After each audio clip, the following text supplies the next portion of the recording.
పవన్ కళ్యాణ్ గారు పిఠాపురంలోనే పోటీ చేయడం ఇంకో చోట చేయకూడదు అంటారు. ఖచ్చితంగా చేస్తారు.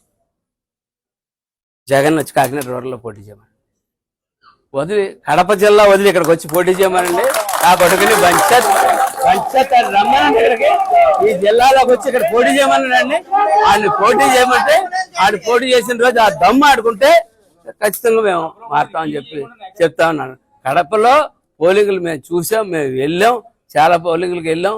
మేము సిద్ధవాటంలో మేము సభ పెట్టుకుంటే అల్లిపోయి అద్దె కుర్చీలు కూడా ఇవ్వడానికి లేకుండా అడ్డు పెట్టేసి బద్వేలు నుంచి అద్దె కుర్చీలు తెచ్చుకుని ఆంధ్రప్రభ పేరు మీద టెండర్ తెచ్చుకుని ఈ మధ్య నానాజీ గారు మాట్లాడింది చూశాను. అంటే అలాంటిది అంటే అందరూ ఆయన అంటాం మీరు ఎక్కువ మీరు ఎక్కువ మాట్లాడేశారు మాట్లాడుతూ ఉంటే నేను మీరు ఎంత మాట్లాడారు మీకు చెప్పాలి, వీడియోస్ పంపించాలి మీకు. నేను నానాజీ గారు మాట్లాడుతూ కూర్చోబెట్టి మేము ఎంకరేజ్ చేసాం, కానీ మీరు ఎన్ని మాటలు మాట్లాడారు? ఆయన ప్రాంతంలోనే ఉండే ఒక వైసీపీ ఎమ్మెల్యే ఏం మాట్లాడారు మీరు? మేము మర్చిపోయాం అనుకుంటున్నావా?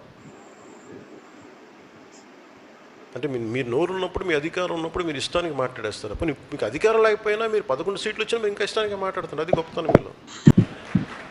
మీరు తగ్గకండి, మీరు ఒకటి వచ్చినా తగ్గకండి, అలాగే ఉండండి.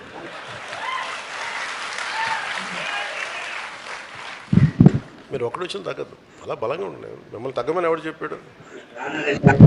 మీరు కరిగిపోండి, అయినా కానీ తగ్గకండి.